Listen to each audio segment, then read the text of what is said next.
माशाल्लाह से देखें कितने अच्छे बने हैं और कितने अच्छे लग रहे हैं। बहुत मज़े के बने हैं। टी टाइम के लिए बहुत अच्छा स्नैक है। जब भी मीठा खाने को दिल करे तो ये बना के रख लीजिए और एंजॉय कीजिए। अस्सलाम वालेकुम, कॉन्स किचन में आज आपके लिए लेके आए हैं बहुत ही मज़ेदार सी क्रीम पफ की रेसिपी। इसको बनाने के लिए हाफ़ कप हमें चाहिए दूध, हाफ़ कप ही जाएगा इसमें पानी, 2 टेबलस्पून इसमें जाएगा मक्खन। फ्लेम मैंने ऑन कर ली है। 1 टेबलस्पून इसमें ऐड करेंगे चीनी, 1 चुटकी नमक। इसको मिक्स कर देंगे और लो फ्लेम पे हम इसको पकाएंगे। जैसे ये हल्का सा नीम गर्म हो जाएगा तो इसमें 1 कप मैदा डाल देंगे और इसको अच्छे से मिक्स कर लेंगे। इतना मिक्स करेंगे इसको कि ये एक डो की शक्ल में आ जाए। ये देखें, और बहुत अच्छे से मिक्स करना है ताकि इसमें गुठलियाँ बिल्कुल भी ना बने। अगर आप चाहें तो नीचे फ्लेम को ऑफ़ करके भी ये सारा प्रोसेस कर सकते हैं। ये देखें, जैसे ही मैदा हमारा पकता जाएगा वो एक डो की शक्ल में आ जाएगा। ये देखें अभी से देखें कि कितना क्रीमी है। लम्स इसमें बिल्कुल भी नहीं होने चाहिए। अब इलेक्ट्रिक बीटर के साथ इसको अच्छे से बीट करेंगे ताकि डो जो है हमारी और क्रीमी शक्ल में आ जाए। अच्छे से इसको मिक्स करते जाएंगे। साथ ही इसमें ऐड कर देंगे 2 अंडे। रूम टेम्परेचर के अंडे होने चाहिए। बिस्मिल्लाहिर्रहमानिर्रहीम। इसके साथ ही इसको मिक्स करेंगे अच्छे से। इतना हमने मिक्स करना है इसको कि ये बिल्कुल क्रीमी शक्ल में आ जाए, बिल्कुल एक पेस्ट की तरह हो जाए। बहुत क्रीमी सा पेस्ट बना लेंगे।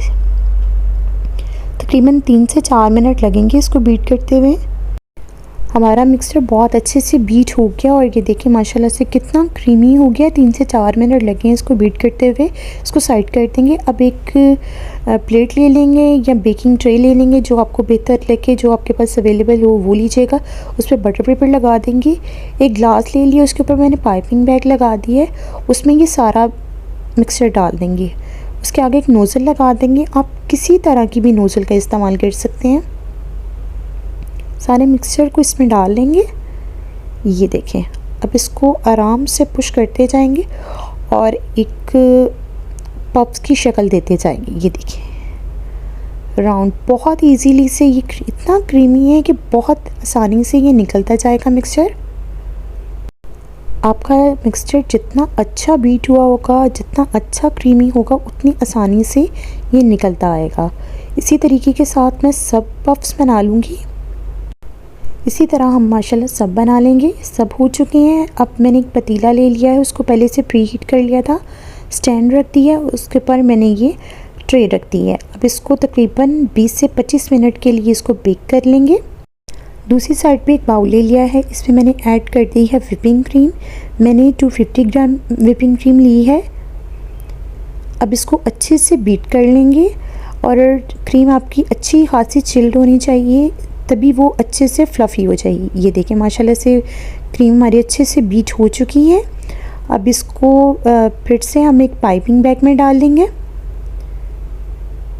अगर आपकी क्रीम मीठी ना हो तो आप इसमें 3 से 4 टेबलस्पून पाउडर शुगर ऐड कर सकते हैं। ये देखिए माशाल्लाह से कितने अच्छा और ख़ूबसूरत कलर आया है। बहुत अच्छे बने हैं। अब इसको निकाल लिया है ट्रे को और इसको अच्छे से ठंडा कर लेंगे हम। ये देखें कितने आसानी से निकल आया और नीचे से भी आप इसका कलर देखें माशाल्लाह से कितना अच्छा कलर आया इसका। बहुत अभी गर्म है लेकिन बिल्कुल भी आप देखें टूट नहीं रहे। बहुत मज़े के बने हैं। इसी तरह मैं इसका दूसरा बैच भी बना लूँगी और आप देखिए माशाल्लाह से कितना अच्छा क्रीमी सा और बड़ा आराम से इसका पेस्ट निकल रहा है। इतना हमारा मिक्सचर अच्छा और क्रीमी बना हुआ है। माशाल्लाह से देखिए मैंने सब निकाल लिए हैं और इनको ठंडा कर लिया और ये देखिए माशाल्लाह से सब ठंडे हो चुके हैं। अब इसको थोड़ा सा नोज़ल को इसके अंदर प्रेस करेंगे और क्रीम को जब इसके अंदर प्रेस करेंगे तो ये फिलअप होती जाएगी क्रीम। अगर आपकी नोज़ल इसमें इजीली ना जाए तो आप इसको हल्का सा थंब के साथ ही ज़रा थोड़ा सा सुराख करेंगे और ये होती भी जाएगी। ये देखिए थोड़ा सा इसको हाथ के साथ ज़रा थोड़ा सा प्रेस करेंगे और इसमें क्रीम आप डाल देंगे तो इजीली से होती जाएगी। बहुत अच्छे बने हैं। ये देखिए माशाल्लाह से आप इसकी लुक देखें कि कितनी अच्छी लुक आई है। जब आप अपने घर वालों के लिए ये बनाएंगे वो भी विदाउट ओवन, तो कोई भी यकीन नहीं करेगा कि ये रेसिपी आपने विदाउट ओवन बनाई है। और माशाल्लाह से देखें कलर भी इतना खूबसूरत कलर आया है, बिल्कुल बाज़ार जैसे बने हैं। ज़रूर ट्राई कीजिएगा। वीडियो अच्छे लगे तो वीडियो को ज़रूर लाइक कीजिएगा। चैनल पे नए आए हों तो सब्सक्राइब कर लीजिएगा, बेल आइकन को प्रेस कर लीजिएगा ताकि आने वाली हर नई वीडियो का नोटिफिकेशन आपको मिलता रहे। दुआ में याद रखिएगा और इस रेसिपी को अपने प्यारों के साथ, अपने दोस्तों के साथ और अपने फैमिली मेम्बर्स के साथ ज़रूर शेयर कीजिएगा, ज़रूर बनाइएगा और फीडबैक दे के ज़रूर बताइएगा कि आपको हमारी वीडियो कैसी लगी, आपको हमारी रेसिपी कैसी लगी। दुआ में याद रखिएगा और अपना फीडबैक ज़रूर दीजिएगा। अल्लाह हाफ़िज़।